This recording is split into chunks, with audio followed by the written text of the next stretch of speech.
let's see. All right. Matt, could you introduce, just while we're waiting, could you introduce yourself, just your name and organization? Yeah, so my name is Matt. I'm the development manager at Nonprofit New York. My pronouns are he, him, his. Claudia, could you introduce yourself again? Hi, yeah, my name is Claudia Deschamps, pronouns she, her, and I am the manager of school and family programs at the High Line. Fabulous job. Kate, would you introduce yourself again? Hi, I'm Director of Resilience at Waterfront Alliance and Campaign Director, relevant to today, for Rise to Resilience, a coalition for climate resilience in New York and New Jersey. Wonderful. And let's see, Courtney, you introduced yourself already. Okay, we're still waiting for people are coming on. There's Richard. Richard, would you unmute yourself and introduce yourself?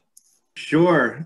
Richard Santangelo, National Audubon Society. I'm an education program director for our education programs here in New York City. And we are one of our founding faculty and mentors, Professor Sonia Jarvis, is coming in from the one of the two most looked at places in the world right now, Washington, D.C. Sonia, would you introduce yourself? She's still connecting to audio. Oh, she's connecting to audio. Mm-hmm. Hi, Sonia. Sonia, can you unmute yourself? Hello, Michael. Hi, could I just sent some of your press releases before you unmuted, but would you introduce yourself? Let's see. I'm a Black girl from Georgia who's very, very happy this morning. And I have a little more pep in my step today versus last week. Happy to be here with Michael to hear from each of you on how do we now take this news and do something with it. And Sonia, we can't do you, we have to spend the whole session to give you credit for all you've done, but share with folks some of the things that you teach at Baruch. Let's see, I teach the Introduction to Public Policy class. That's the intro class that everybody has to take. Why they made me do this, I'm still not sure. And then that's the coming in, and I also teach the capstone master's thesis class. So I get students coming and going. And when I'm not doing that, I'm working with Michael on classes involving race and policy. I do a major class on nonprofit management and also talk about issues of race, politics, and media. A couple other areas, but those are the mains for now. Right. And she's the proud graduate of Yale Law School on top of that. And I am privileged to have the same title at Baruch that she has, which is Distinguished Lecturer. And she is she's Distinguished Plus. I just try and keep up with you, Michael, that's all. That's what I'm trying to do. But good to see you all this very, very, not sunny, but bright morning. It's actually sunny in New York. You can see by my face. Yes, it's cloudy in DC. All right. Other people will be joining us. Shelly, who is officially our Communications and Alumni Relations Officer, she keeps getting more word because I keep adding more titles to her present title. I've now added that she's our Chief Psychic Officer because she's scheduled today for this session. And little did we know that all of us could have such big smiles on our face. The first Black senator since Reconstruction from the state of Georgia. It looks also like the second candidate, John Ossoff, is on a way to victory. We may even hear during this call today the final results of that particular race.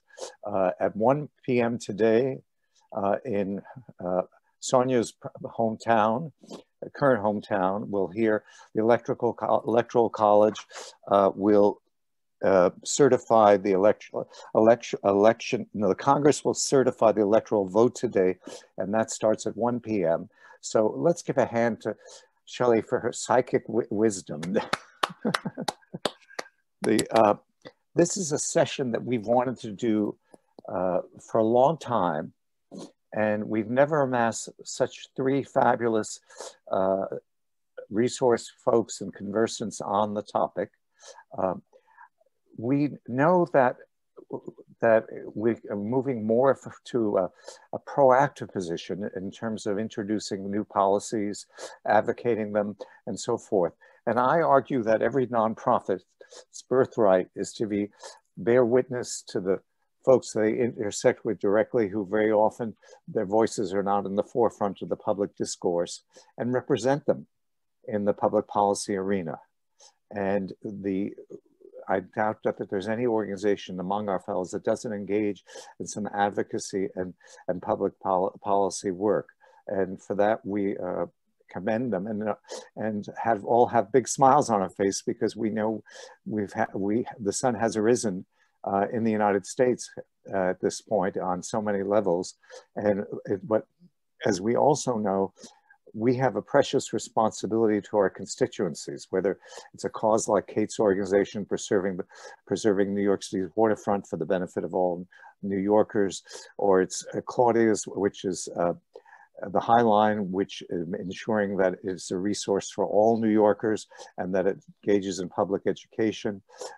Richard, can I say you're the leading bird educator in New York City? Maybe not the leading, but I would say I am up there, yeah. Amongst, the middle of the pack. But you are on the front lines of teaching about birds in the public schools of New York City, right? Yes, birds and getting folks connected to outdoor spaces, which has been very important during this last year, definitely. So our fellows have ranged from Lincoln Center to Make the Road Walking, to Her Justice, to Manhattan Legal Services, and the list goes on. And the fellowship is the servant to these incredible fellows that have been with us for so many years. So let's introduce our speakers. Marissa, could I ask you to tell us the founding story of the Advocacy Institute, and just a quick summary of what you do, if I might. Yeah, absolutely. Hi, everyone. My name is Marissa Martin. I'm the executive director of the Advocacy Institute. My pronouns are she and her. So the Advocacy Institute was founded back in 2013 by two co-founders, Maggie Williams and James Schaefer, and it really came out of this idea and also Maggie's experience in working for the state Senate in 2009, the 1 year that the Senate was majority Democrats. And she really saw who had access to power and who didn't. And she really saw who was able to come to the halls of Albany and navigate, interacting with legislators, passing bills, moving bills forward. And those folks were not the communities that were impacted, and those folks were not being taken as seriously. And many of a lot of what she observed was that it was just a lack of understanding.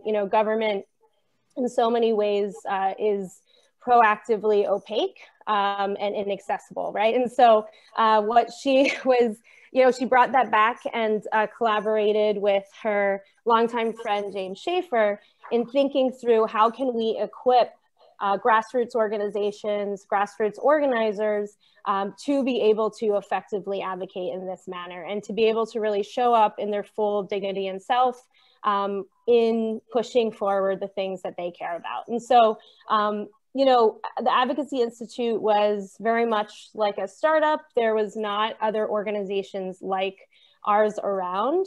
It was New York based, and from Maggie's experience in working in the state, she also had access to a lot of different really smart advocates, smart lobbyists, folks that she had worked with in partnership when she was working for the state.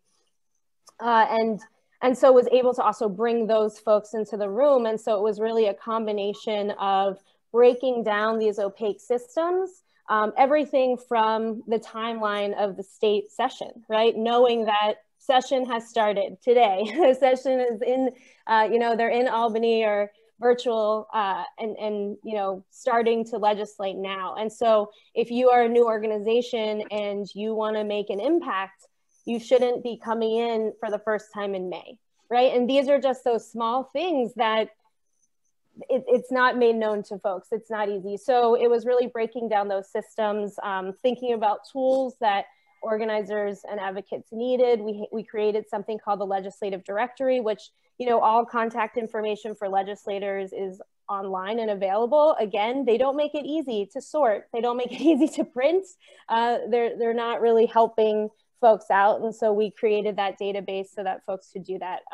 And then, time has changed. Times have changed, and we're very excited about that. We saw really, the state go through this whole transition with the Independent Democratic Caucus, and then on to, seeing now the Senate having a supermajority of Democrats. And so as, the landscape changes, our curriculum shifts and adjusts.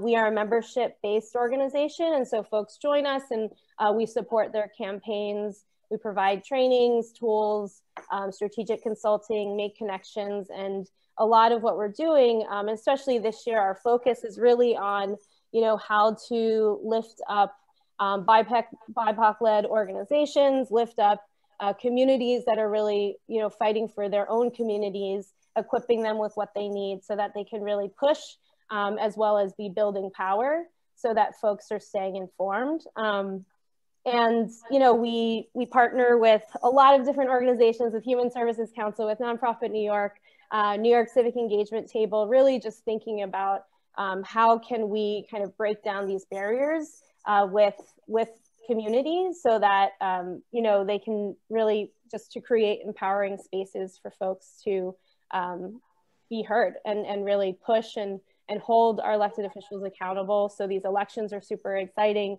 across the country. In New York, 2021, there's going to be a lot of big elections, and it's just about, registering to vote, getting out the vote, but also holding these folks accountable to everything that they're saying. And then if they don't do it, then having them know that there is a powerful force that is watching them. So that's kind of our overall work. And again, as we talk through a lot of kind of the insights and other things, that's really our curriculum, but it ranges everything from just what is advocacy and like the difference between lobbying, legislative advocacy, and advocacy to, how a bill becomes a law, all of the things you need to create to be part of a bill package, how to think about working in coalition and doing research. So it's all across the board. We have a tool that I can share after this with folks called the Legislative Campaign Assessment and Tracking Tool that really kind of breaks down all the different pieces and what we call mini wins for campaigns, because we know it's grueling and a long process. And so we want organizers to really be able to appreciate the small steps that they're making towards a big win, because we know some of the bills that passed in 2019 that were really progressive, folks have been working on for 10 years.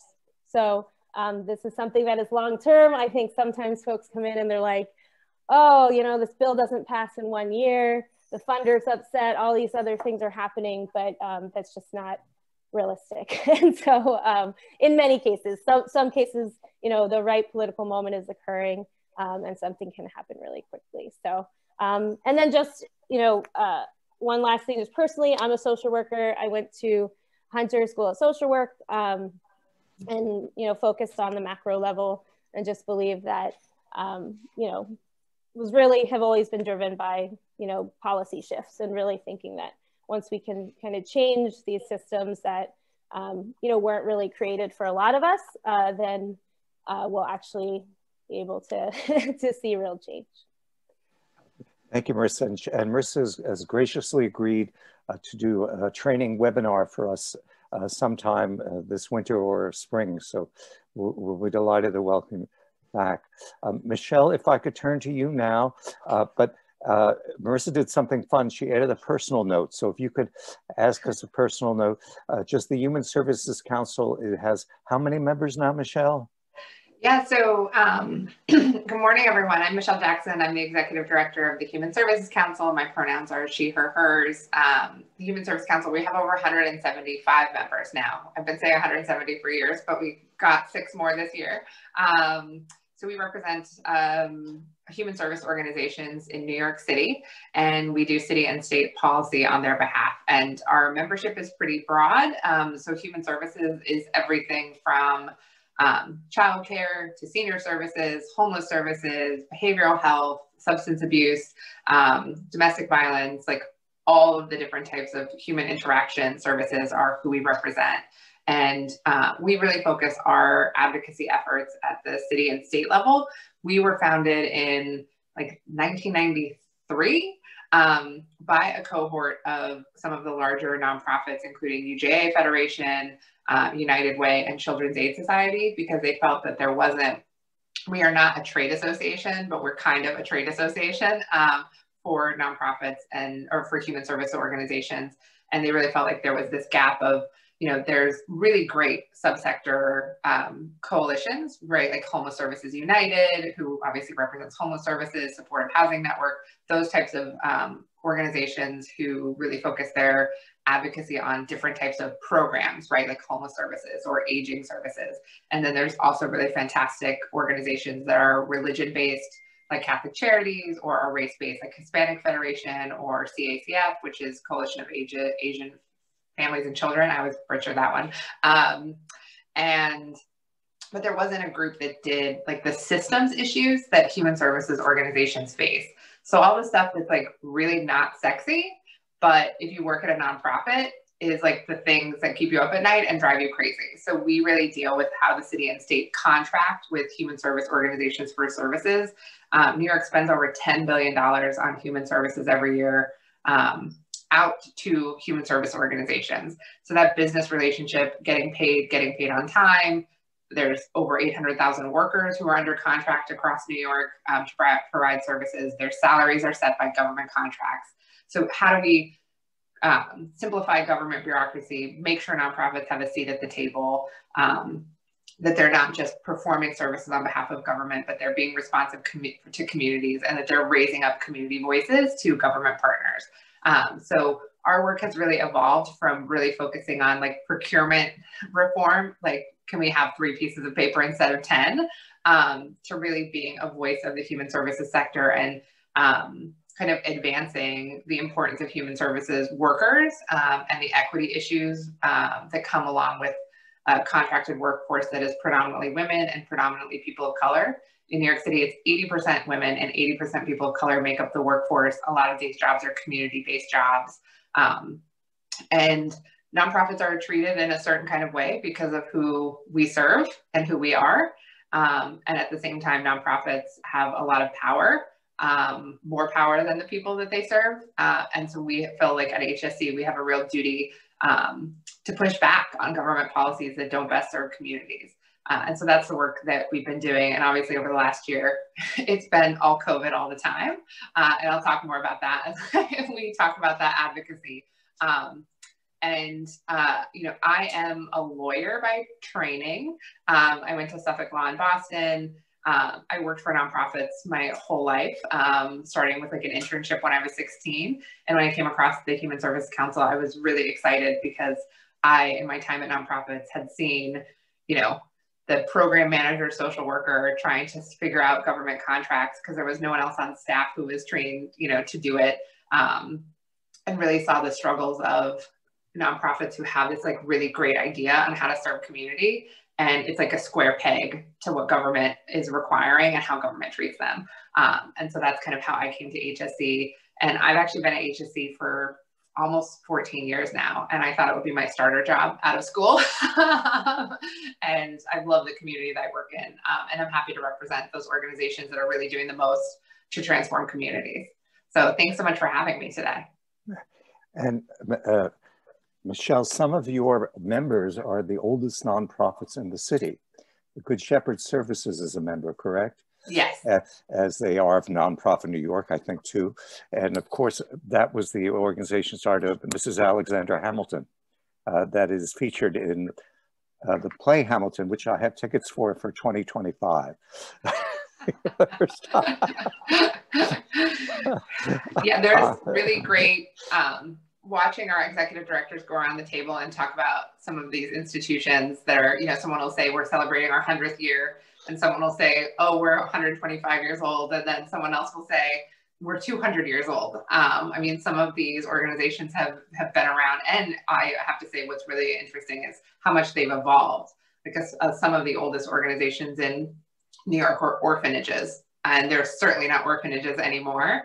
But if you go to their sites, they still have kind of like the sad, scary orphanage buildings, like pictures on the walls, and they've just transformed them into these like really vibrant like communities, but they've been around for hundreds of years and really still doing incredible work. Yeah, thanks so much. We now turn to Chai. Chai, as of this week, has a new title. You are Policy Director of Nonprofit New York. The last time I looked, you were 1,700 members. Is that right? And I'll let you do an introduction, although I was the first staff person of Nonprofit New York over 40 years ago and stepped down from the board. Oh God, I think it was 4 years ago. But so I didn't overlap directly with Chai, but Chai has been a gift to the sector, and want to give you a chance to talk about something personal about yourself, but also about the role of Nonprofit New York in your bailiwick, which is public policy. All right, good morning, everyone. Well, that's a lot of pressure, Michael. I feel like you're gonna have to clarify if I miss things. So good morning, everyone. It's nice to be here with all of you. My name is Chai Jindasurat. My pronouns are he, him. I am a light-skinned, mixed-race man of Southeast Asian and Irish American descent. I'm wearing a black shirt today, and I'm sitting in front of a white brick wall. As Michael said, I do the public policy work at Nonprofit New York, and I'm proud to say we have our kind of general platform for 2021 up, so I'm going to drop that into the chat here. We're actually working in collaboration with the Human Services Council and also the Advocacy Institute on a local city-focused policy agenda for the nonprofit sector, because there's going to be such a massive political turnover on the city level very, very soon. The June primary is going to have, of course, the mayoral election, which a lot of people are closely following. There's many, many candidates there. And then also 37 open city council seats, as well as the borough president offices. So it's going to be a turnover like we haven't seen in a really long time. So Nonprofit New York has been around since the 80s and was founded in response to, Michael, from what I understand, was at a time when the city was strapped for cash, looking at different ways to raise revenue, and one of those being a new tax on nonprofits, and particularly property taxes. And so similar to what Michelle said around, you know, the issues that are not so sexy, but that are really important for just the kind of operations of nonprofits. That's really kind of our grounding and our bread and butter. We do a lot of kind of monitoring of regulations, oversight. The one thing that unifies all nonprofits is the tax code. So we, you know, every year there's some kind of new bill at the state level. I just saw one yesterday that's creating some kind of new tax or reform that would impact nonprofits' finances. And so there was a group of organizations that came together, lawyers primarily, who created a committee that defeated this proposal and said, we're going to keep meeting. And that's a committee that we continue to coordinate, called the Government Relations Council. So then Nonprofit New York became an established organization. We started to really focus on sector-wide issues. So all nonprofits within the New York City metro area, Long Island, Westchester included, and really focused, I would say, on capacity building. So we have something called the Areas of Nonprofit Excellence. We started a program called the Nonprofit Excellence Awards, which I think many people are familiar with. And really looked at how we could provide both member services like cost savings programs for joining as members, where organizations could get discounted services from things like insurance to supplies, to also trainings and workshops and capacity building around areas of nonprofit excellence. And then I would say it was, you know, maybe about 4, maybe 5, I'm looking at Matt, years ago that that we shifted to do much more dedicated movement building work. So as part of our strategic plan, we really had 2 main areas.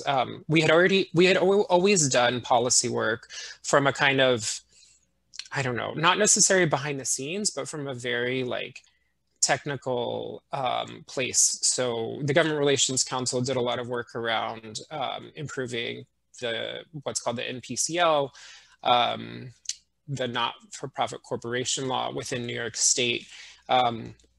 But it was as part of our strategic plan to also do movement building work. And so I was brought on in March of 2019 as the first dedicated policy staff member of Nonprofit New York. Before that, formerly the Nonprofit Coordinating Committee of New York and PCC. It was you know, the board, and it was the executive director who would do policy work as their time allowed. But I was the first staff person to come on to kind of build out a program. And I was fortunate enough to, you know, pick up the legacy of our former Chief Programs Officer, Toloma Jayasinghe, who's now the ED of CRE, Community Resource Exchange, which we're really excited she's in that position.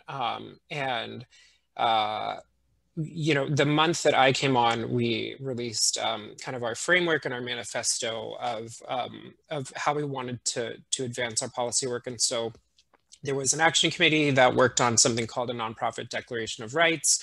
And that's really how we've built out a lot of the work that we do. So there's 4 main rights. And the first is, and I'm gonna kind of go a little out of order with the rights, because I think it's important.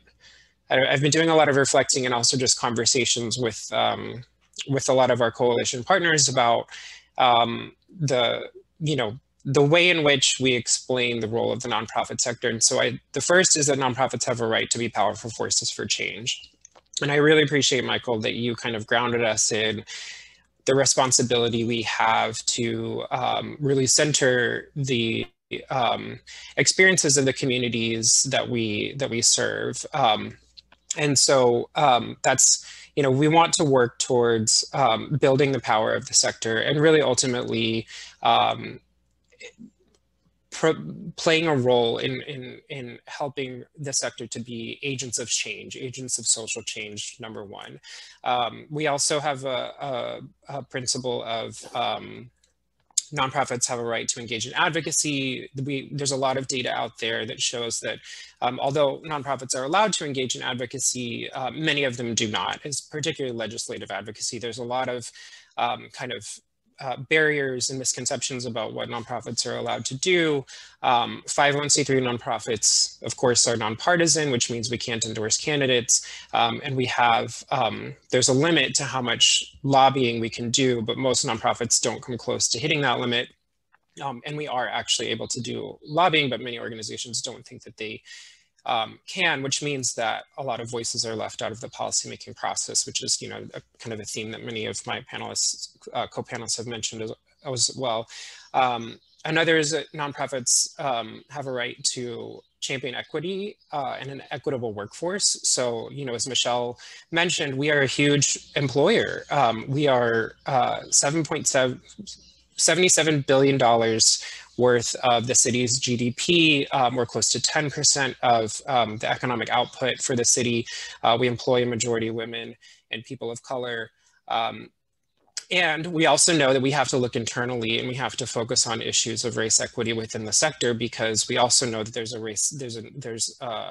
a racial leadership gap within the nonprofit sector, where the higher up you go, the closer to the C-suite, the wider the demographics and the frontline workers who are making the lowest wages tend to be majority people of color. And there's a lot of reasons for that, and some of those Michelle has already highlighted. I mean, kind of the relationship that nonprofits have with our funders, whether they be philanthropy or government, tend to reflect white supremacy. And then our final, which is the one we tend to start with because it's the one that the nonprofits, when we survey, always say is the most important, is that nonprofits have a right to sustainable financial resources. And I think that, you know, the crisis that we've been going through for close to a year now has really highlighted that. But even before that, we knew that 40% of nonprofits in New York City had no cash reserves, 10% were insolvent. And so, you know, it's not just, it's 100%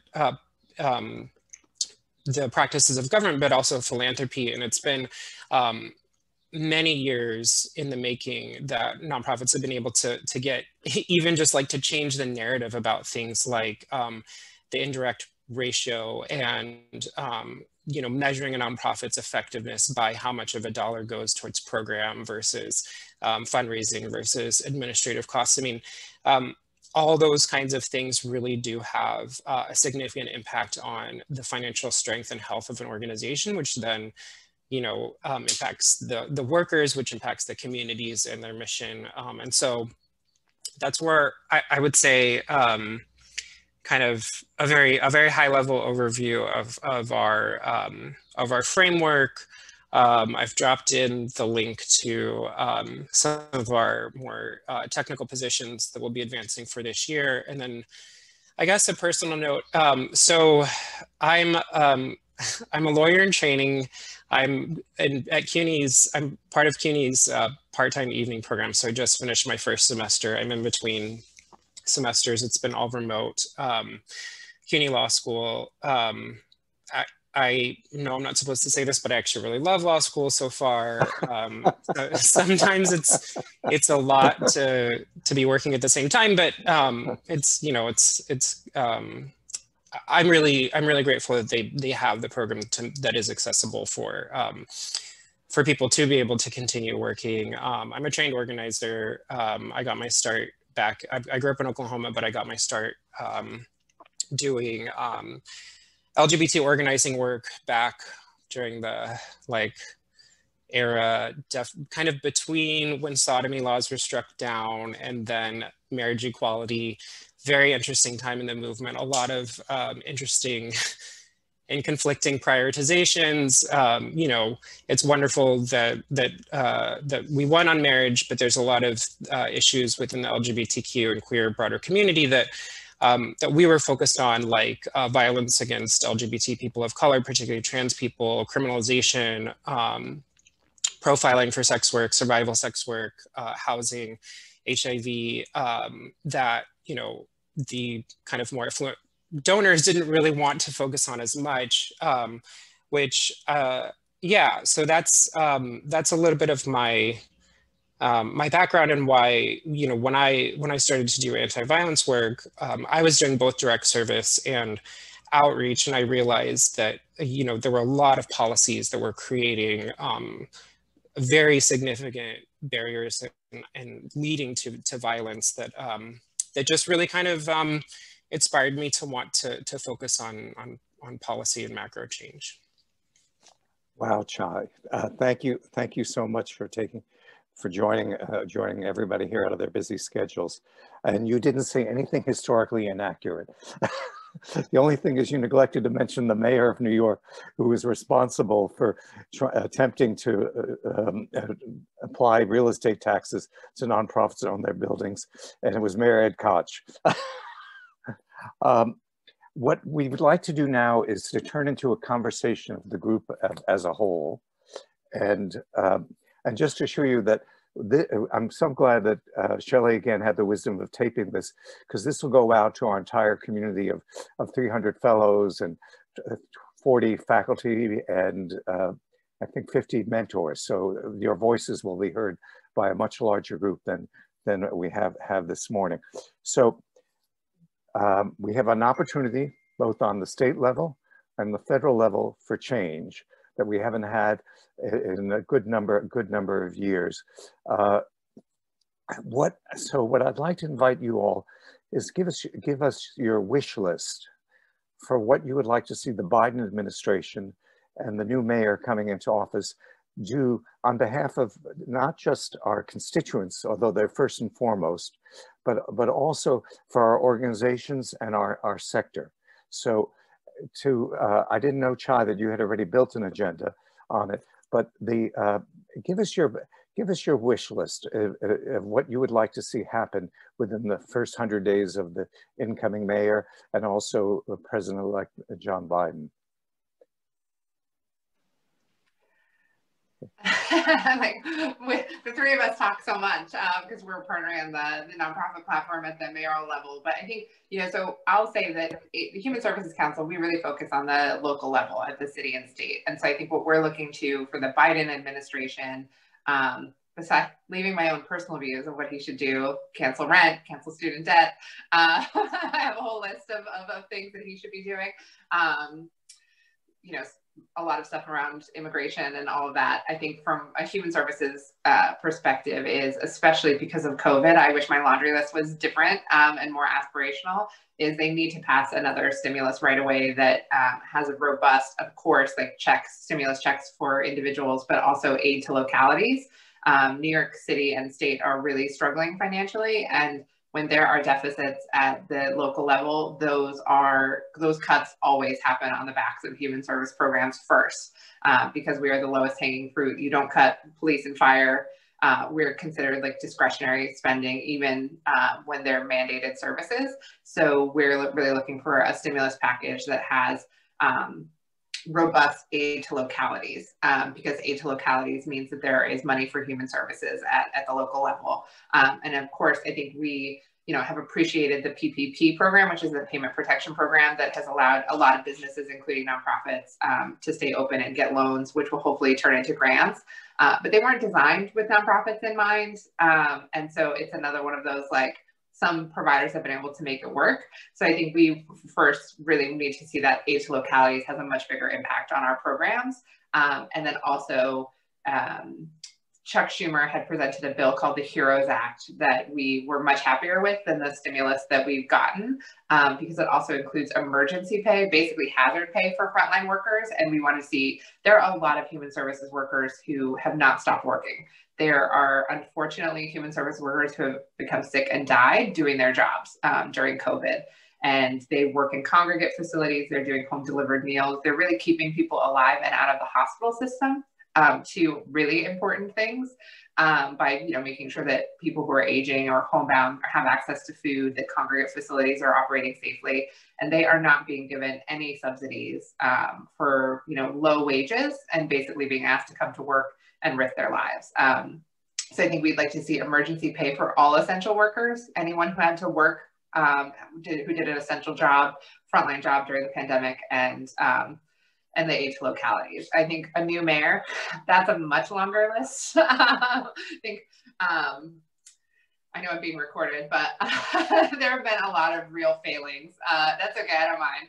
I've got enough trouble on my own that, we would like to see. I think this mayor has really let down. There has been some investment in what they call the human services sector, but there has been a huge uptick in government jobs to monitor programs and create new task force at the city level, as opposed to money going out to direct services.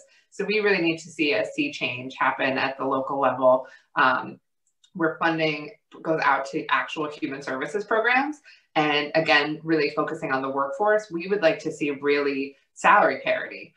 If you do the same job as either a social worker or as a case manager at a government-run agency, you could make $30,000 to $40,000 more, and that's not including government benefits, than if you work at a nonprofit.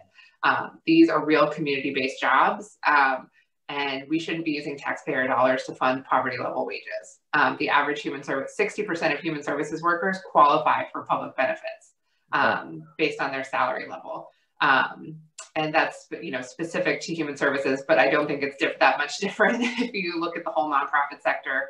And so any mayor, and that's at least 125,000 workers that you could lift up their wages. So salary parity, for lack of a more like precise term, they really need to be lifting up the wages of the workforce. So that would be really one of our priorities for day one.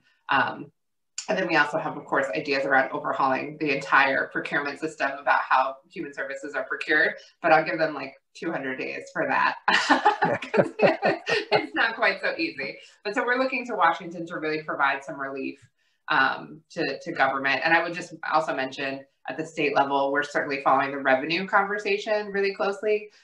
This governor has really lagged behind in many ways over the last almost 12 years now. And we're not going to be able to cut our way out of the COVID budget crisis. There needs to be revenue, and there's a lot of revenue that's up for grabs. And so we as the Human Services Council are supporting like the revenue options to, you know, like the ultra millionaires tax and things like that, because we need to bring other types of revenue. So that's something we'd like to see with our new super majority that hopefully will make some shifts at the state level. Thank you, Michelle. And now, our fellows and alum and faculty can also weigh in on this discussion. What would you like to see happen within the first 100 days of the new mayor and also our incoming president, President Biden? Any other thoughts? I mean, I'll just jump in. Everything Michelle said, but also just on a broader level, I'd say, you know, the Advocacy Institute also focuses statewide and locally, but I would just say across the board on all levels of government, there really needs to be more authentic representation and really, you know, inviting folks from the sector, from communities to be part of the conversations again in an authentic way. We saw in this in the city administration, you know, everything from the transition to committee to who he appointed to deputy mayors and all of these other things.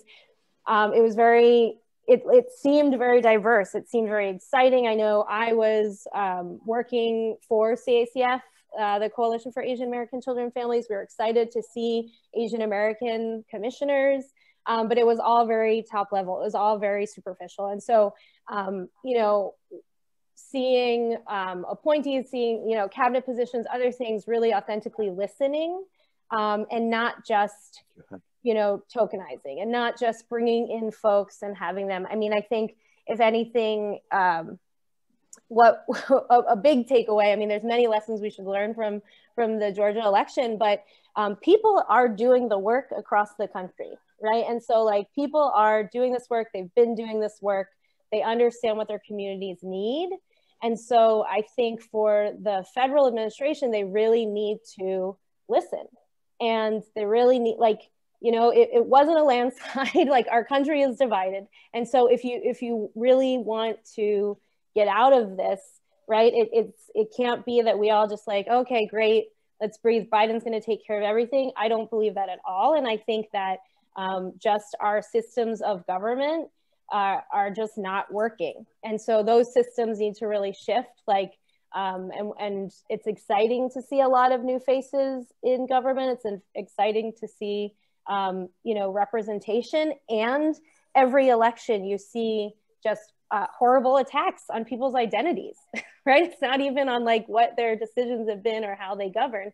And so I think what we need on all levels is a leader who just demonstrates, you know, that sort of understanding and helps to really shift that power. And I think that through elections, we see people power and we see who people are lifting up.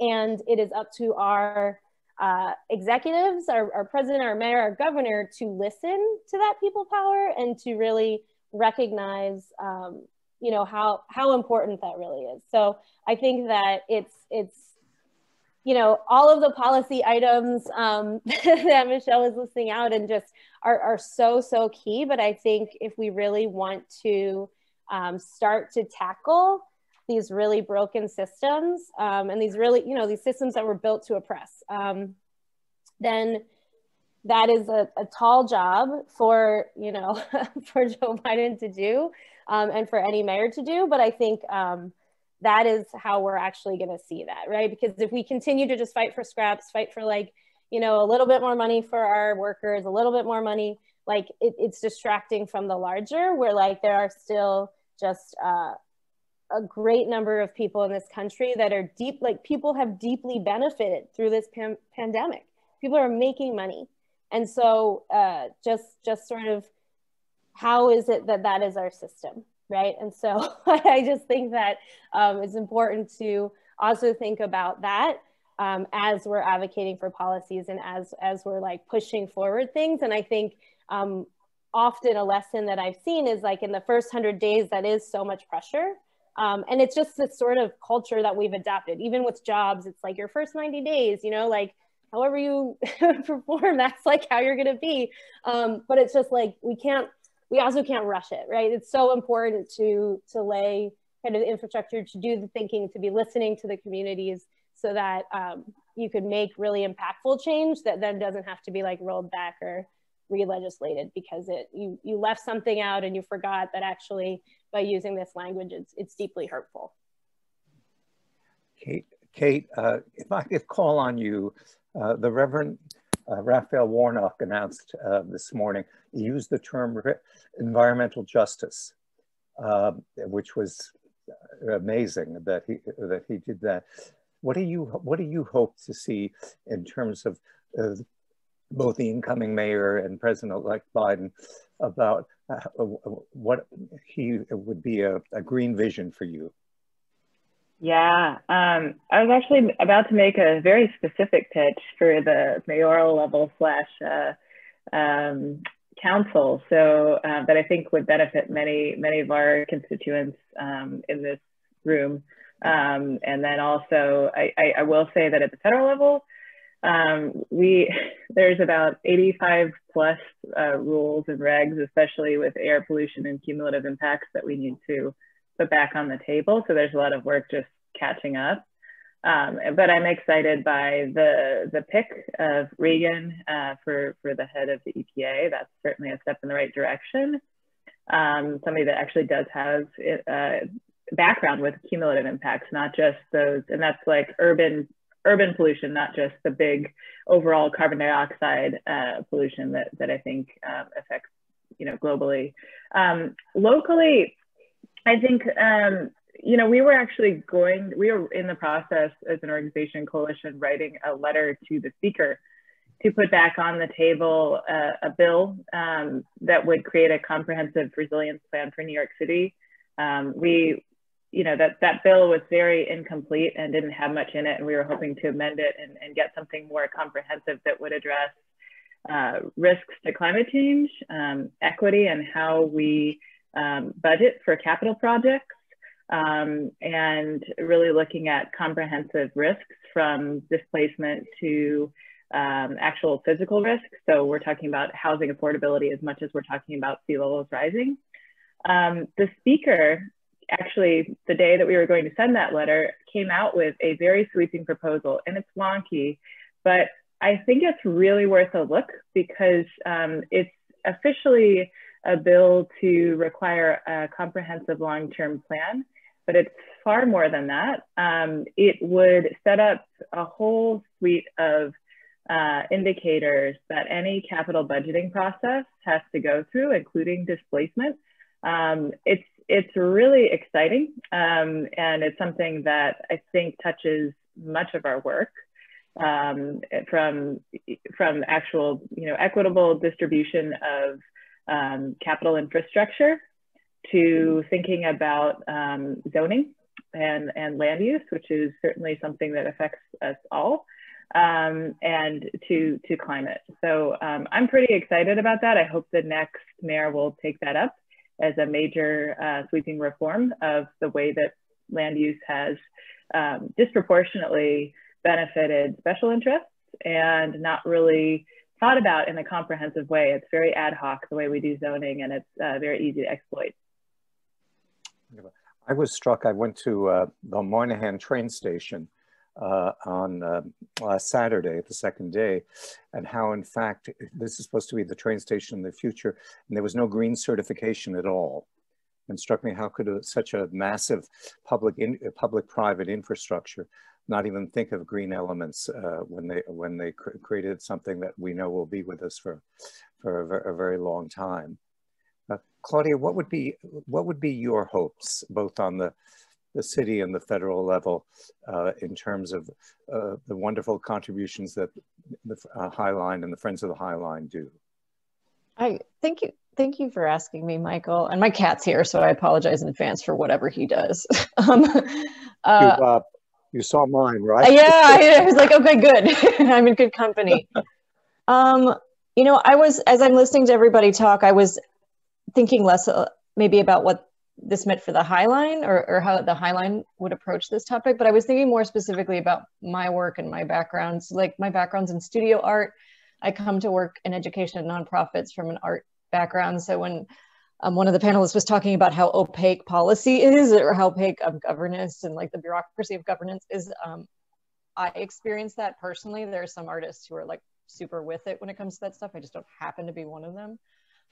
But on the local level, what I've been thinking about a lot through the past like year basically is the impact that the teaching artists in this city have experienced.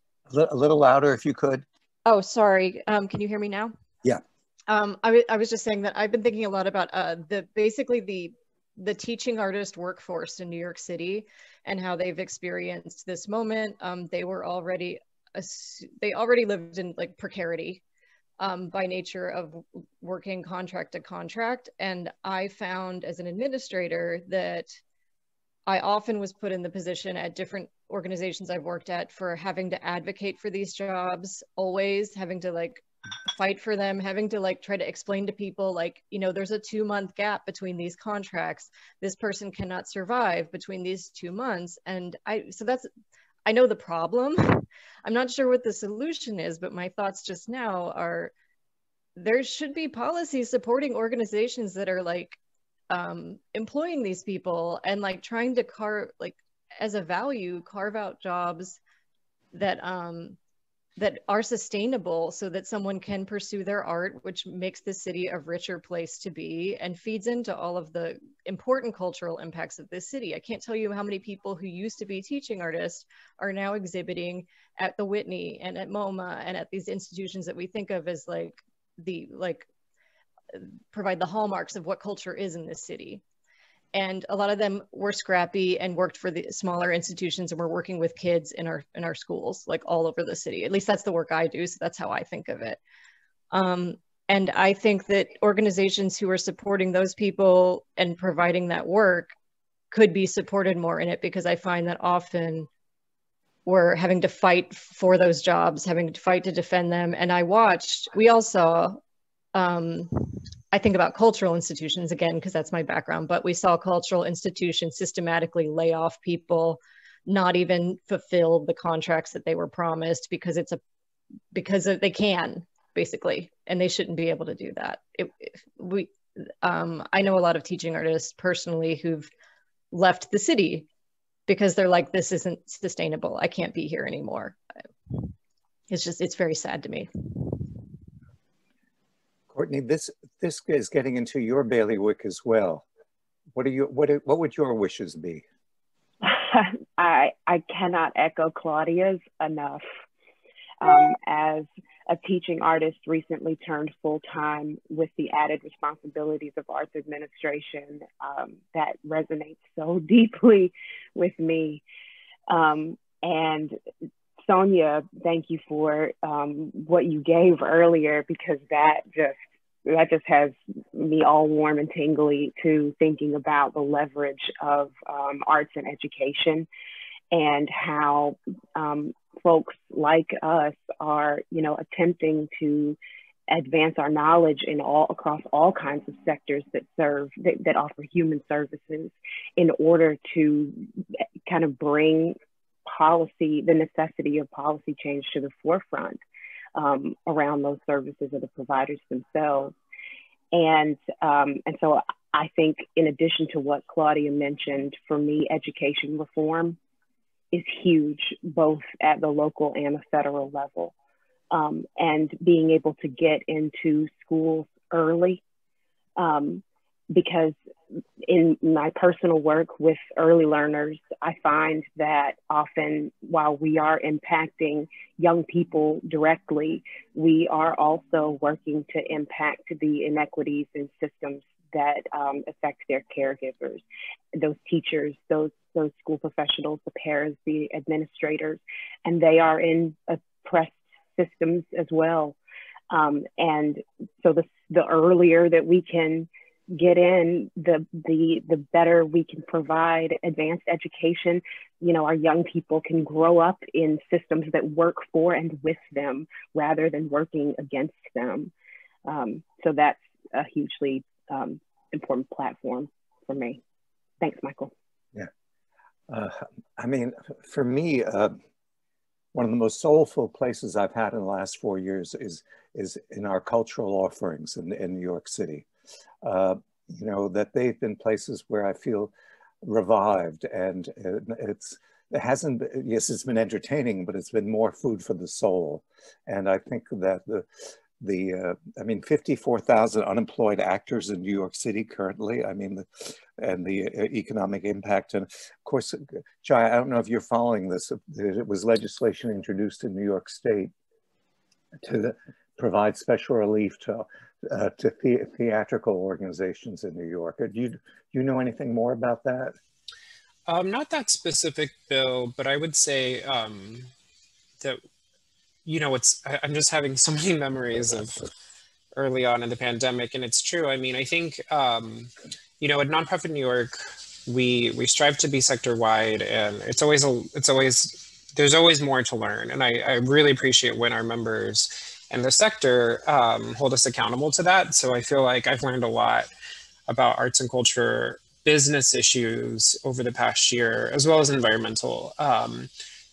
Before that, I was mostly working with organizations that did like community organizing and social service, and I was working for the city on social service contracts. But one of the things that happened very early on was when the shutdown happened, it happened really rapidly. And the first nonprofits that had to shut down were the arts and culture organizations, and many of them relied on people coming to the museums, to see the performances, to the dance studios. And that revenue was tight, right? The margins were really tight. And so they were the first to have to shut down. And in any phased approach, they were going to be the last to reopen. And what we all learned, and we didn't really know before COVID, was that business interruption insurance has a standard rider in most states, and including New York State, that excludes viral and bacterial infections. So COVID business losses were not, people weren't able to claim business interruption insurance. So, you know, the government was forcing them to shut down as a business, you know, because of the pandemic, but they weren't able to claim any insurance on that. And we learned that that even kind of chasing that further, that it was this very standard policy for insurance companies to not even provide more sophisticated plans to nonprofits, and particularly to arts nonprofits, whereas some larger corporations were. So we actually took that up as an equity issue. And unfortunately, it's really tough to go against the insurance lobby, and they lobbied very heavily against there were 2 state bills that we were supporting, but we're still, as you'll see from the link from the policy platform I dropped in earlier, we're still throwing our weight behind a federal backstop bill around business interruption insurance. But yeah, I mean, the arts sector has been particularly hard hit, but I would say one of the silver lining is there's some really amazing organizing and advocacy coming from the arts and cultural sector, which is resulting in things like, you know, specific bills and Save Our Stages being included in the most recent COVID relief package.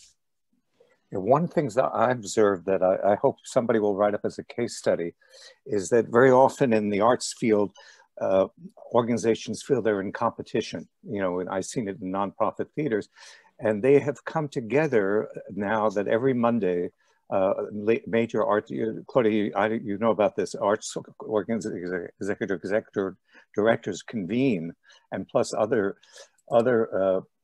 staff lines. Claudia, do you have something you can share about that?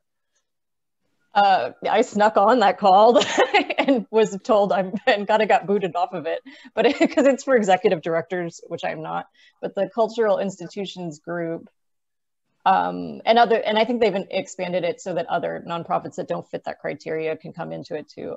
They have a daily call every week that happens at 3 p.m. where they're all discussing issues. And I think that the performance-based institutions, so that's institutions that like theater groups, but also like any musical performances, institutions that support that work. When I was on the calls, they were talking a lot about that and have been coming together. I also, and to your point, Michael, I wanted to talk about like the role that in my own anecdotal experience, the teaching artists that were not employed in the city and they were hyper active in the protest movement, and they're through their work, like meaning like if you were seeing banners, if you were seeing like I saw like almost like flotillas of like crafted art puppetry works in some of the protests, and that's all the city's artists. Yeah, wonderful. I think we're beginning to see harvesting of things that we're doing differently as a result of COVID-19 that'll have legs and lessons learned for going forward after the pandemic ceases to be the challenge. And I think we need to capture those. Marissa, I'm going to turn to you in a minute because I want to now begin to get into the issue of tactics and strategies that we can all use. And of course, everybody has a piece of that discussion. I think it was, but before we do that, Michelle, I think you were were you the one who mentioned the idea of the problem with contracting from government? Well, everyone's like, probably, yeah, that's me. Yeah. I mean, that has been such a thorny issue. I mean, we're one of a handful of states, I don't know how many, that there is a member of the governor's cabinet, Fran Barrett, who is the liaison to the nonprofit sector, which was a big breakthrough. I haven't been in touch with Fran in years, but I mean, a couple of years ago, and she spoke to us, but that was one of her signature issues, and it seems like a real thorny one. Are you hopeful, Michelle, that we finally can get traction on this issue that God is decades old? Yeah, I mean, I don't think we're going to get it through the governor's office, including through that position. And Fran Barrett is great, right? Like she started CRE Community Resource Exchange. She was at Atlantic Philanthropy. She really understands nonprofits. And but I think that the governor has shown a real unwillingness to engage in particularly human services, but I think that's true of all nonprofits. It's not an issue that interests him very much. And as we've learned, I think at all levels of government over the last years, that it's who people in power surround themselves with. Those are the issues that bubble up and get attention. And the governor just doesn't have anyone in his kind of circle of influence who is really paying attention to nonprofit issues generally. I think that the shift is going to have to come from the sector itself. So coming back to the advocacy component of this is, you know, I think hearing from Courtney and Claudia about the issues around contracting, I was like, us too, you know, us too. I think in terms of, you know, the contracts don't pay enough, they don't pay on time. I think human services is certainly faring better than our arts and culture friends in the pandemic because we've had to stay open, but government also forgot about us. So they closed schools, but they wouldn't close wraparound services. So like after school programs and things like that. They provided PPE for teachers at Department of Education, but they didn't provide any for all the wraparound services. A lot of providers had to reach out to their city agencies to be like, are we open? Are we closed? If we close, how do we do our will you pay us on our contract so that we can pay our employees? Are we doing layoffs? We were, obviously there was a lot of like cuts, but in the budget that the city passed, there were only two real sets of cuts. One is discretionary, which obviously impacted all, nonprofits. And the second were human service specific, the cut to the indirect cost rate initiative, which is talking about unsexy issues. Like, it was this very long, fraught process to get a manual together that actually like captures the true indirect costs. So everything not related to, a program directly. So that's the accounting, all of your computer systems, phones, sometimes that's rent, things that make the organization run, but government doesn't want to pay for them or had capped them at like really low. And they had, the city through our advocacy actually included funding for that. And they cut it in the budget retroactively. So providers had already spent that money. And they also cut summer youth programs, which I think most people are familiar with. And they only restored half of them. And they restored them the day 2 weeks before the programs were supposed to start. And they said, we restored your funding. Who wants these programs? And all the providers were like, we laid people off. Like, we can't get something up and running in 2 weeks. And so I think we saw a real failure at all levels of government to account for human services and include them in COVID response and relief. So even now, like with the vaccination, we're seeing congregate settings are going to get vaccinated. Is that homeless shelters? Is that domestic violence shelters? It depends on who you ask, and we're certainly not listed anywhere. So I think that's some of the struggles in the contracting world that just show the disconnect between how much money and how enmeshed government is with human services and how little they really pay attention to those contracts. So I think it's not the sexiest issues. There's no mayoral candidate who I think will like lead with contracting, unfortunately.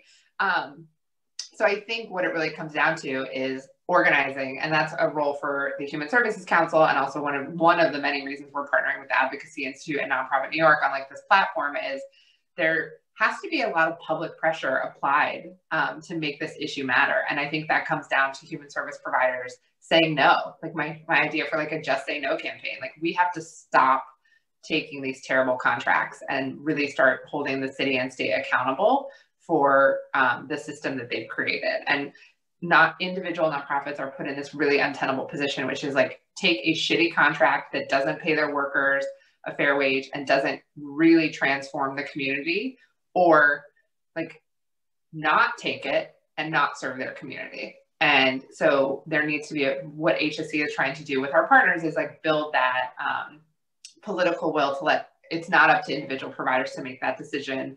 We need to provide the support for them to do that. So unfortunately, Michael, I don't think the contracting is going to change with the new administration and new money coming from Washington. I think we'll still be the last thing on anyone's agenda. And it's going to be up to us to like organize and put pressure on our government partners to make us a priority. Yeah, and the issue of pay equity is so critical. And I think, there are, that would attest this, there are foundations that are concerned about our the health of our sector, and maybe it could be a development opportunity, because it's disgraceful that we have the statistic that I think you put forward earlier of the disconnect because of the low pay of so many of our human service workers of color and women in the sector. Absolutely.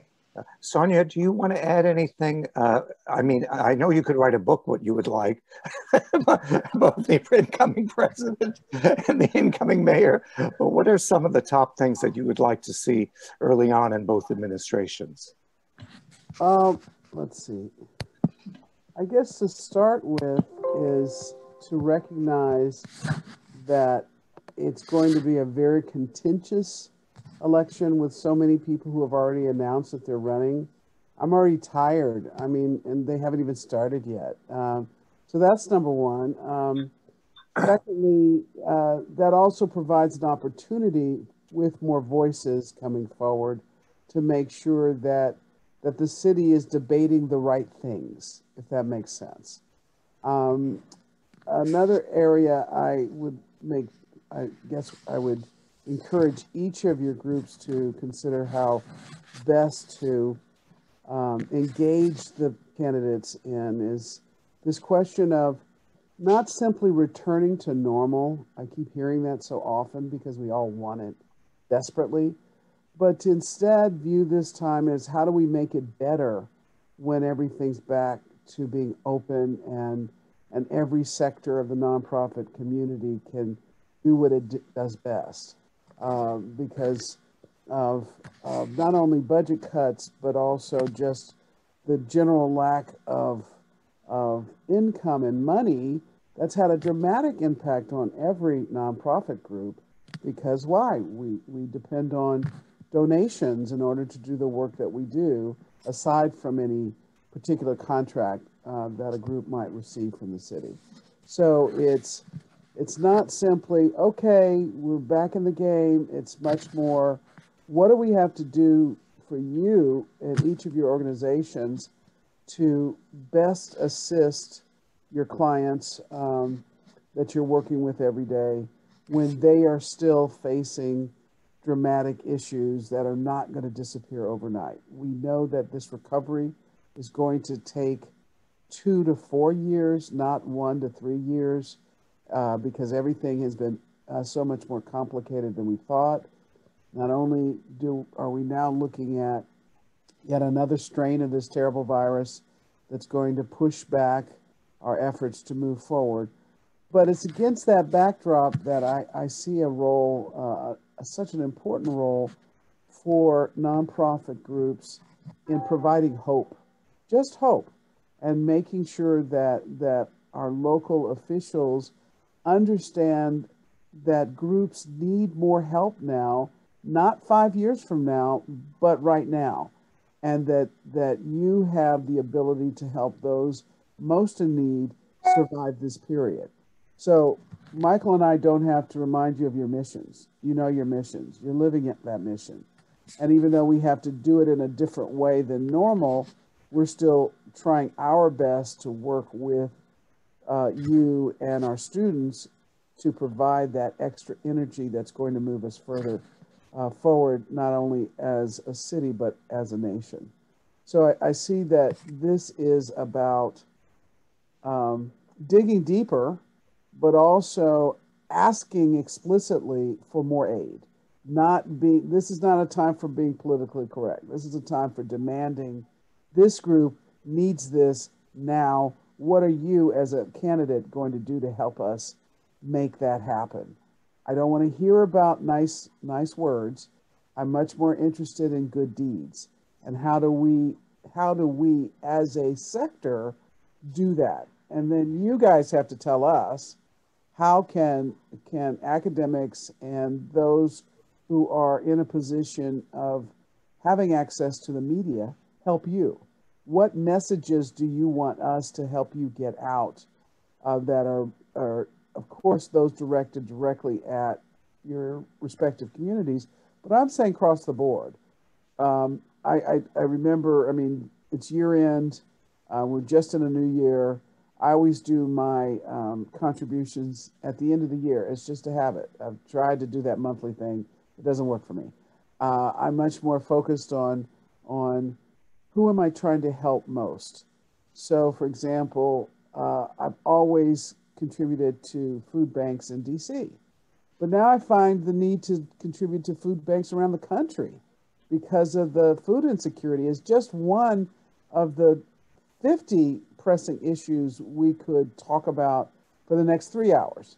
So it's looking at the upcoming mayoral election as critical, and making sure that every debate or every public opportunity that your constituents, but also your employees, are also demanding answers. That it's not simply the normal ebb and flow of an election, but instead we have massive need, and we need you to tell us how it's going to be met, as opposed to business as usual. So I would start there as a strategy, but I would also encourage, especially the larger groups that have the resources and have a slightly bigger megaphone, to make that argument consistently throughout the election season. We've got to overcome the virus, yes, but we've seen from this pandemic the cracks and the holes in our safety net and our social safety net. And you guys are the frontline folks. You've got to make that front and center as part of this new, this upcoming election season. I mean, we can't even get past 2020 yet, but it's being clear about how best the needs of the people of New York and surrounding areas can be met. Sonia, thank you so much. If you all will permit me to take the liberty of answering my own question. So starting on the national level, and I've been arguing this for 30 years, believe it or not, I'd like to see this administration create a department of small nonprofit organizations. That's specific. Sonia, you disagree?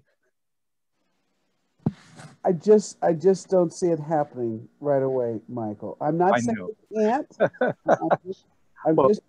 I'm trying to make sure we keep our eyes on a very, very clear prize. But go ahead. Well, it's a visionary. The other thing is, some others on the call may know this better than I. The Small Business Administration, which of course is represented in New York and nationally, does help nonprofits. So an easier slot would be to say become Department of Small Businesses and Nonprofit Organizations. So somebody is watching out for us as a sector, and also as a, you know, President Obama did have bring the issues of nonprofits into the White House, but that passed with his administration. So to somehow institutionalize ourselves as a sector within the federal government would be something I would hope that would have. The second thing is, we could say a lot of things about Mayor Koch and Mayor de Blasio. To sideline my own personal view, I'll never forgive Mayor Koch for being so lame on the earliest years of the AIDS pandemic in New York City. I'll never, to me, it was dramatized, and Larry Kramer's played Normal Heart, but to me it was one of the worst things I've ever seen a mayor of New York do in my lifetime. However, on the good side, he was the first mayor of New York City to create a liaison to the nonprofit sector who actually came from the arts. That was followed by every single mayor until Mayor de Blasio. And in some ways, he represented himself as a mayor of the communities and the neighborhoods, and he eliminated that position. Even President Giuliani had somebody in that position. So on the local level, I would want to see the mayor create a position like has been done for all mayors since 1980, except for de Blasio, is appoint a liaison to the sector that would report directly to him. So Chai, I pass it to you to see if your members and you feel that ranks up there. I mean, several of them were actually very active on the real estate front, which is, we know, one of the issues we haven't talked about is, and I don't think we have the data of how many nonprofits of the 46,595, courtesy of Nonprofit New York, rent versus own. But we do know in low-income communities, whether they be Bushwick or the South Bronx, who serve those communities are being priced out of the communities they serve in. So the issue of real estate is, I think, is something that we should have a highly placed person within the city administration, as that is one of their functions. The third thing is, one of the advantages I've discovered of this Zoom era is we can have speakers from anywhere in the country. Now, I am a native New Yorker. I would be the first to say, we know everything. Except I had the advantage of living in other cities for 13 years before I moved back. I would like to, from the public policy arena, think of ways that maybe we could collaborate and bring speakers to the New York nonprofits, like the Reverend William Barber, for example, just to give one example, is that there are inspiring examples. Courtney, you're smiling, I like that. You know, it's now- Out of Virginia, yes, Michael? Yes. I know Reverend Barber well and have strong ties to Virginia. Well, there you go. But I think we could learn, Mayor Bloomberg was actually good at saying, borrowing, he was the first mayor on my watch, I remember, it said we can learn from other cities. So he adopted things from Mexico City and so forth. So I think we would be happy to convene with any of you all to bring in other policy folks from other parts of the country to join us on a Zoom call like this. So I think those would be my short-term and long-term wishes. The short-term and the easy one to do is just to begin to bring in people, whether it be Angela Blackwell from Policy, is a Policy Link in California, but or even other countries in some cases, because we're not alone. We're certainly not alone in those issues. So those would be my wishes. I want to welcome Aaron. Hi, Aaron. You were one of, I think, our third fellow from Nonprofit New York. Is there anything you want to contribute to before we move on to strategies and tactics of advocacy? Hi, everyone. It's good to see all of you. Happy New Year. I was in the middle, so I jumped in and out. I think that nonprofits needs to keep on advocating with the city to have better conditions. Now that I am currently working for the Small Business Services Department, and I currently ask, is this also for nonprofits? It's honestly, I feel like it comes as an afterthought, so we need to keep on pushing. I'm also here, I'm wearing two caps. I'm a board member of a nonprofit, Mexteca. So I see both sides, and I think there's work to be done on both sides. Thank you. So we will, Marissa, we look forward to having a session with you that'll more hone in on the remaining topic for us. I don't feel we have to cover them entirely, but the last question for us, and it's for all of us, what has been effective in informing public policy? What strategies, what tactics? I mean, Moral Mondays the Reverend William Barber certainly has demonstrated some incredible mobilization strategies, if you will. Are there things we're learning about use of social media, which of course President Obama used effectively in terms of his election campaign? Marissa, can we start off with you? What would you say are some of the top strategies we should be thinking of pushing forward on the issues that we've discussed so far? Yeah, so I mean, we lead 2-hour trainings and like 8-hour trainings on this, but I'd say like top line, I mean, just, you know, it always varies by issue. So I think like to be the most effective is really understand, you know, like if ever I have a contracting or a member of AI has a question around contracting, it's like we would go to Michelle. Michelle and HSC has done so much research and all of that. So really knowing your issue, and then in knowing that, being able to really find your allies in government. And I think that is something that sometimes we don't, that's not the first go-to, but there's a lot, especially now with a lot of the, you know, more progressive elected officials that are in the state level, finding those folks that really care about your issue and working with them, and really just thinking through sort of your larger, you know, power analysis of who is in the sector, who,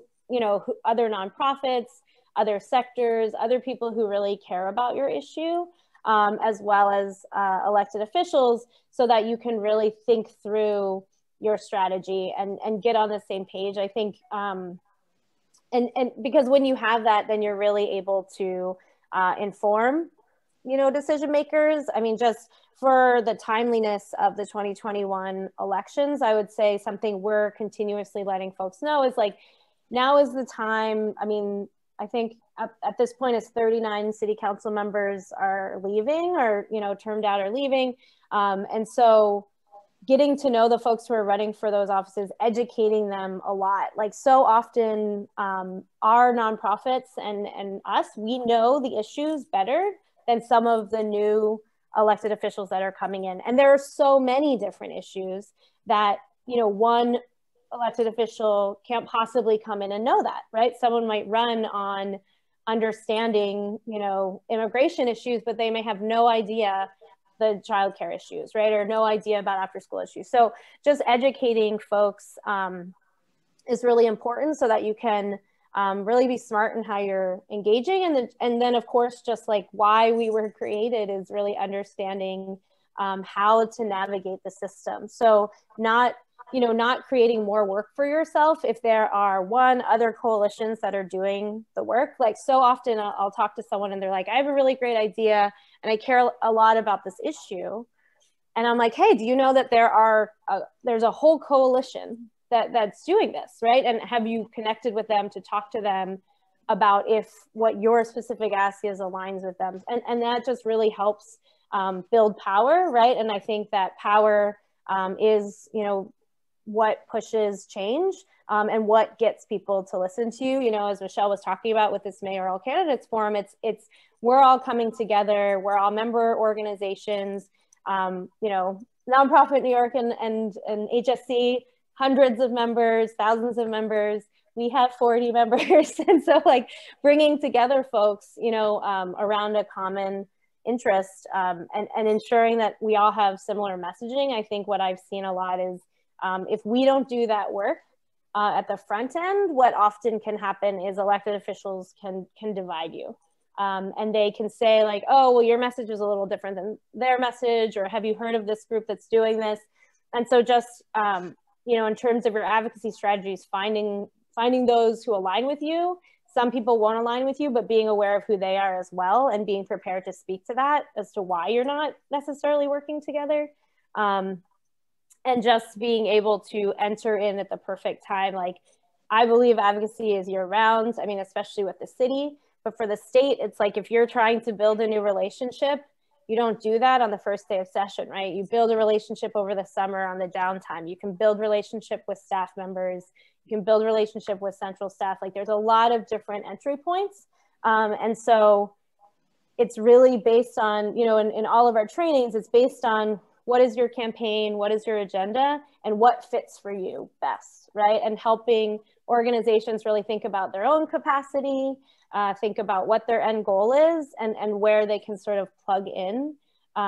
Because yeah, you can have humongous organizing advocacy strategies like Make the Road New York, who has a lot of organizers on staff, or you could be a tiny organization, but that doesn't mean you can't do something. It just means, being more strategic about where you enter into the advocacy space and finding those folks who can support you. So those are, we're always supporting coalition building. I think especially with the issue with just, the budget for local and state level, and just like how horrible it's going to be.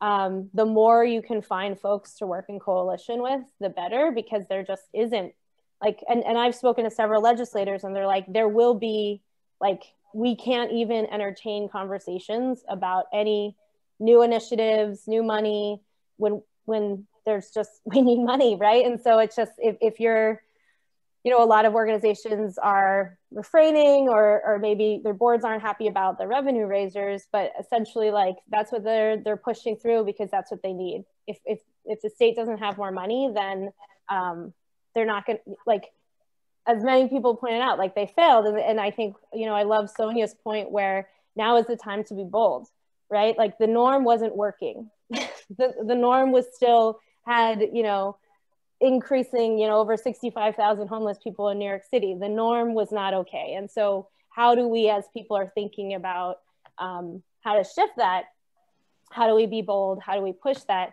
And I think, again, that's finding those allies, which there are in the state legislature, in the city legislature, holding them accountable and just really pushing your power. Forgive me, I just realized that my screen didn't show those without photographs. So if any of you are not seeing the folks that didn't show their videos adjusted, we had a much larger turnout than I realized. Brian Lewis. Brian, could you unmute yourself? Brian, my memory serves me correct. Don't you have a marital relationship with the state legislature? I do, but my marital relationship was before she became a state legislator. So lucky for me. And she's share with folks her. I'm neglecting remembering her full name and what office she was just elected to. So my wife's name is Samra Brook, and she was just elected as the first Black woman and the first Ethiopian American to represent the 55th district of the state of New York as a state senator. So I'm really proud of that. And that's the Rochester area, right? It is, yes. The east side of the city of Rochester, going down to the Finger Lakes. All right. Well, since you have a marital relationship with somebody who was a member of the state legislature, the question I had asked is, what strategies or tactics that we can utilize to move our issues, at both the city, state, and federal level. So let's focus on the state for the minute. And is there anything you want to add from your, I mean, she just came into office, so I know I'm putting her and you on the spot, but you both have been advocates also. Excuse me, is there anything that you might want to add to this conversation of what you see, what strategies you see that are working to bring our issues of our constituencies, our organizations, and our sector to the forefront? Yeah, no, thanks, Michael. That's a great question. And she did just formally assume office on January 1st. And so, you know, it's a really exciting time. You know, she's heading down to Albany. She's picking out her office. And as folks had mentioned on the call, you know, we have a supermajority in the state of New York now, which is veto proof. And so we have an opportunity to really get some progressive issues through.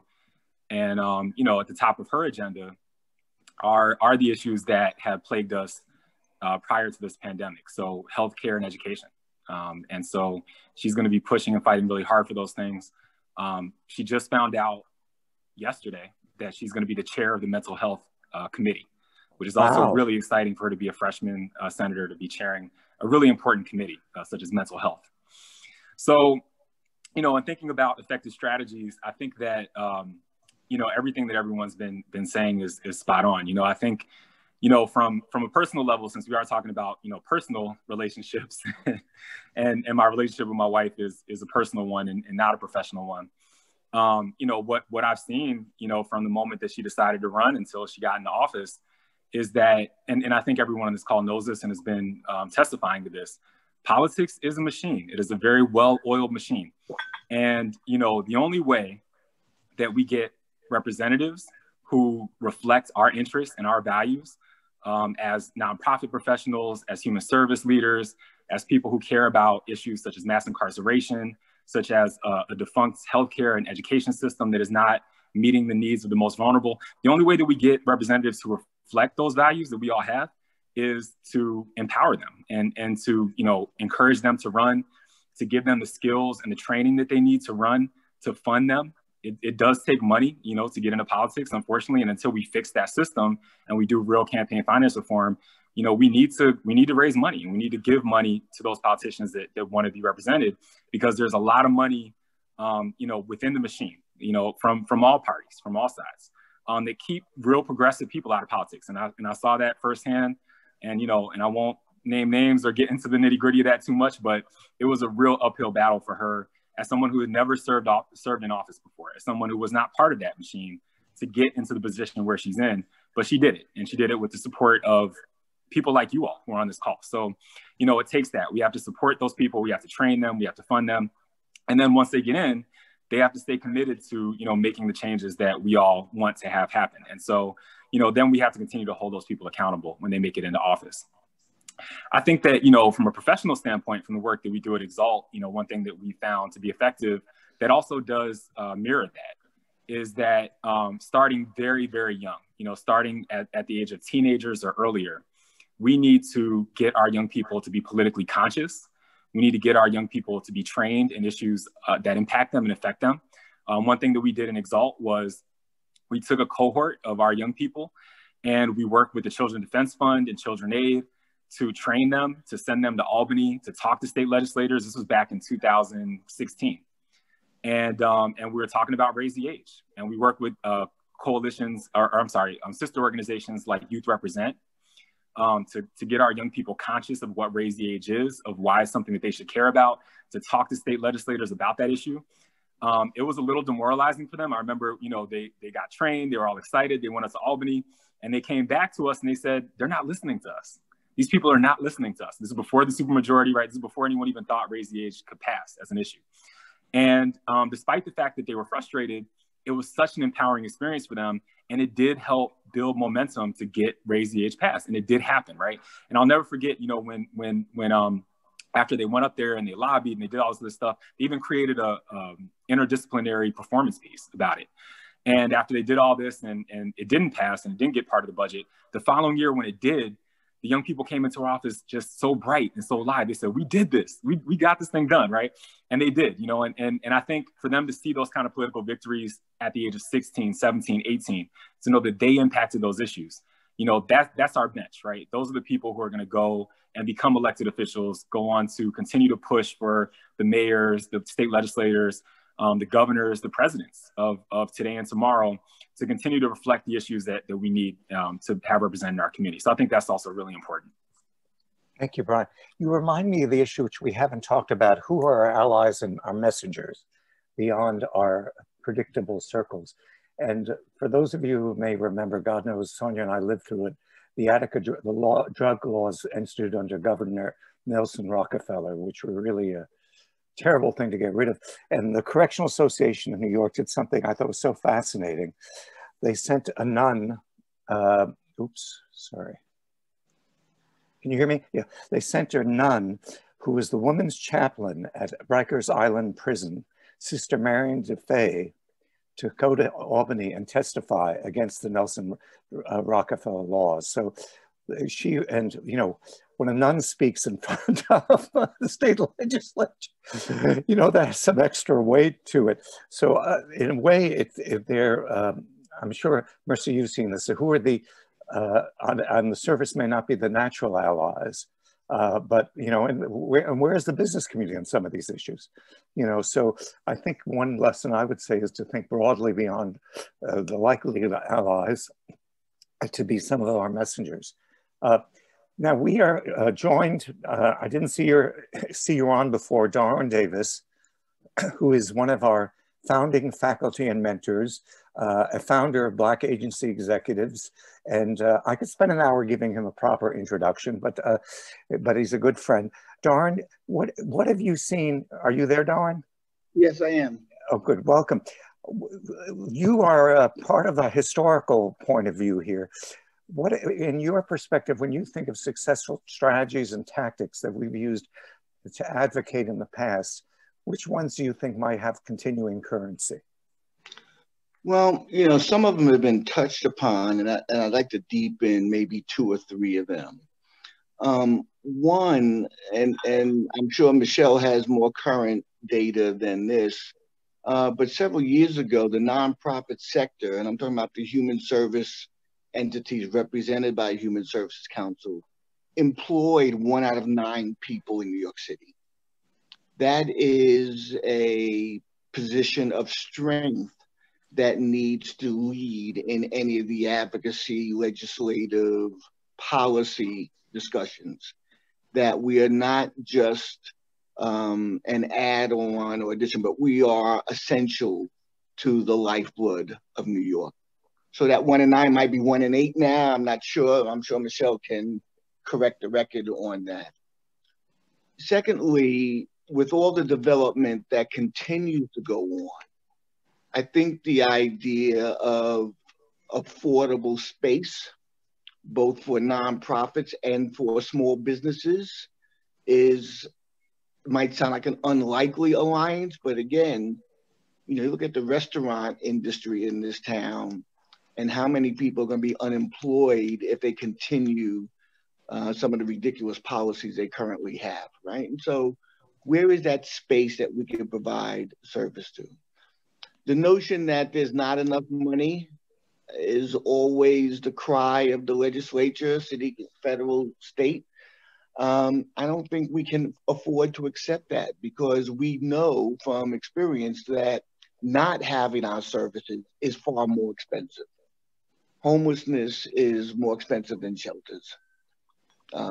Policing young people, marijuana laws, whatever the case might be, you want to look at historically, is more expensive than the alternatives. We are the alternatives, and we need to stand in that, own that, and exemplify that to not only our customers, but to our elected officials. And then, you know, going back to the contracting issue, It's part of the reason why Human Service Council was formed. The insanity of a city contracting system where I would bet dollars to donuts there are differential systems for each service sector, that the youth service contracts don't follow the model of the homeless service contracts, don't follow the model of the senior service contracts, et cetera, et cetera.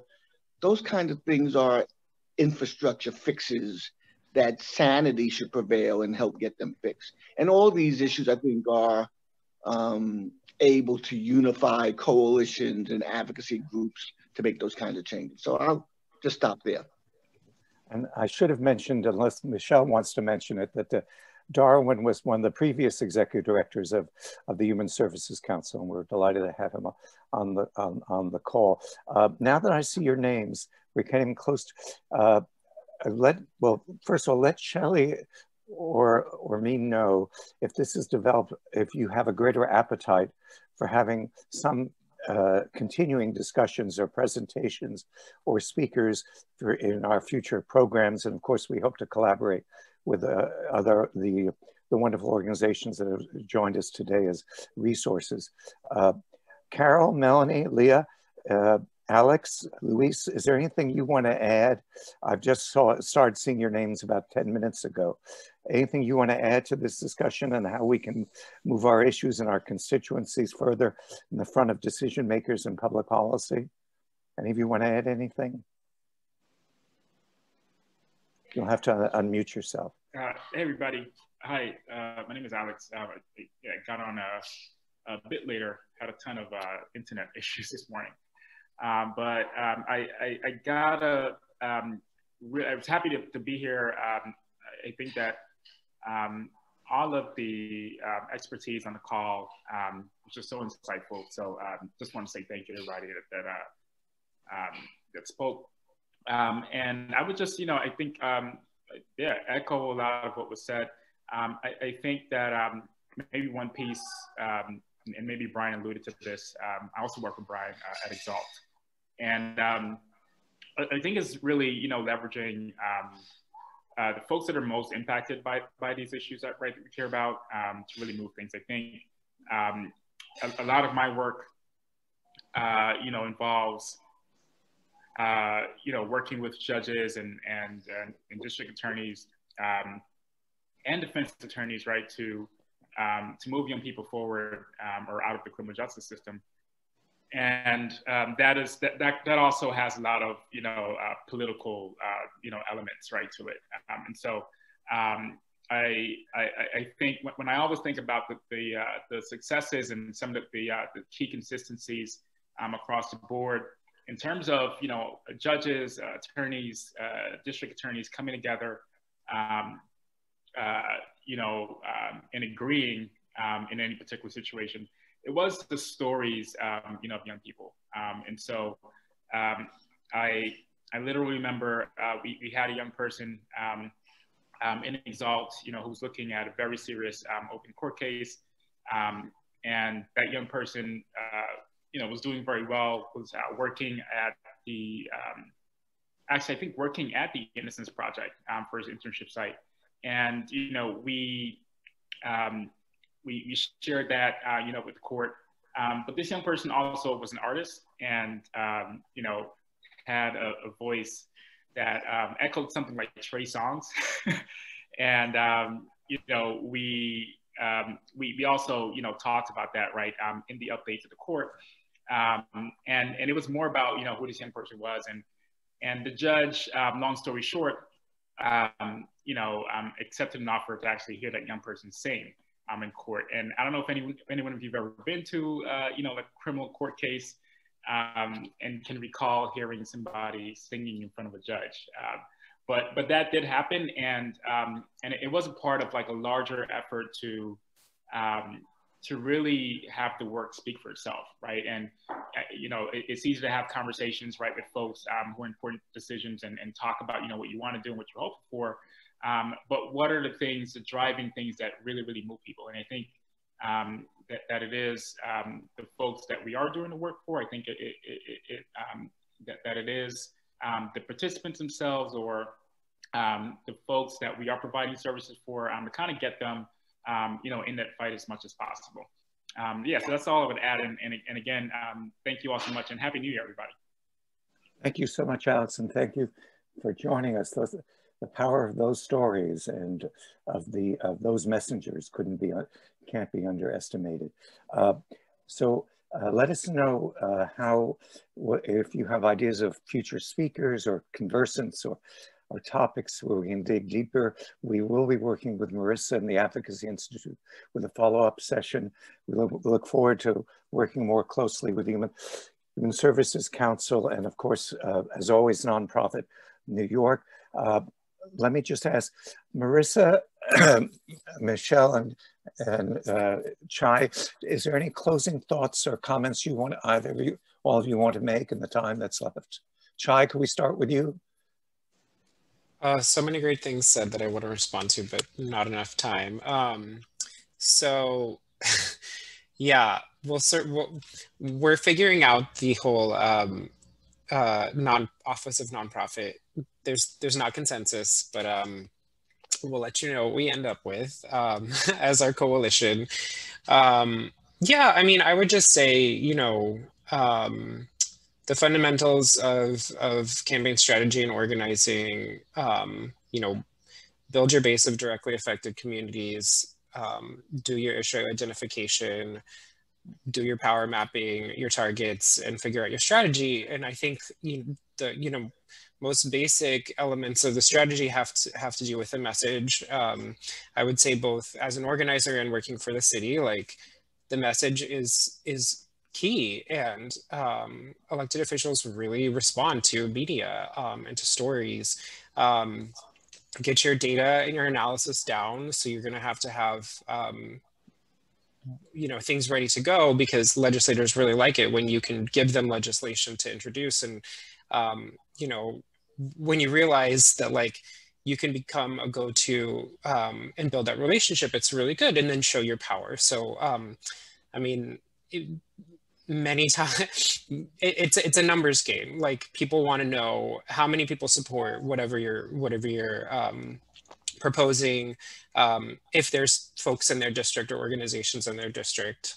So I would say those are the three basics of the strategy. Thanks, Michelle. Some final thoughts. Yeah, I think the advocacy conversation is really important, and I think Marissa and Chai really covered what you can plan for in advocacy, build relationships with local elected officials so they know who you are, get your data and research together, figure out your messaging. And then advocacy is not a science. So the only other element is tenacity, right? Look at, coming into today, look, Stacey Abrams failed a lot before she succeeded. And sometimes it can be, we have done rallies that have been really successful. We have done rallies where no one showed up. Then we've done events where they've been really, 100 people came one year and elected officials were there. And then the next year it's it goes down. And it's what was different? And sometimes nothing was different. It's just, there's so many environmental factors involved in advocacy that when people try to give you the recipe for it, it's not right. There's definitely elements missing, and it's altitude, it's weather, it's all sorts of things. And so I would just say, when it comes to advocacy, there are core tenets, but some of it is just not giving up and getting, doing the same thing over and over until it hits at the right time. And not giving up, and also not being afraid to try new things, and being a little out there and, trying different ways of getting things done. So I think that's a really important part of the policy and advocacy world that we don't talk a lot about, is that we don't all exactly know what we're doing, because there's just no way to. So tenacity is a really key part of the work that we all do. Thank you. Marissa? Yeah, I would just add to what Michelle was saying of it is really different for every organization. And I think that the way that historically we have learned advocacy is really, people learning how to interact with this government that was built on white supremacy and was not built for our communities. And so how can we shift that, and how can we bring our own flavor, bring our own voices, know kind of that way and know, you know, how it has been successful. But to Michelle's point, really kind of, you know, trust that you and your community know best of what you need, what you want. You know, I love the work that Exalt does, just lifting up, you know, young people's voices and getting them involved and informing them. And so just really, you know, again, being bold and thinking about different ways that you can start to introduce these different strategies. Well, will you all unmute and thank our guest conversants today for taking time out on such a historic day and giving us such hope that we are the change and that we will continue to be that. And my last thought would be the demographics, of course, are on our side. 1/3 of New Yorkers are immigrants. Another third are children of immigrants, which is the case in my case. We are a new majority. I look forward to the day we don't no longer use the term minorities, because we represent the future of not only our city, but our country. And we are in the position not only to lead change here, but to lead it everywhere. So thank you all for making the time. And particular thanks to our alumni, Claudia, Aaron, and I'm missing some people, some of our current fellows. And we will take these messages and this content to as wide an audience as we can, because your voices are precious, each and every one of you. And we thank you for making the time to join us this morning on this very historic and exciting day. Thanks, everyone. Thank you. Thank you. Thanks for having us. Thanks, everyone. Bye. Bye. Thank you all very much for joining us. We'll be in touch about the next leadership conversation. Have a wonderful day.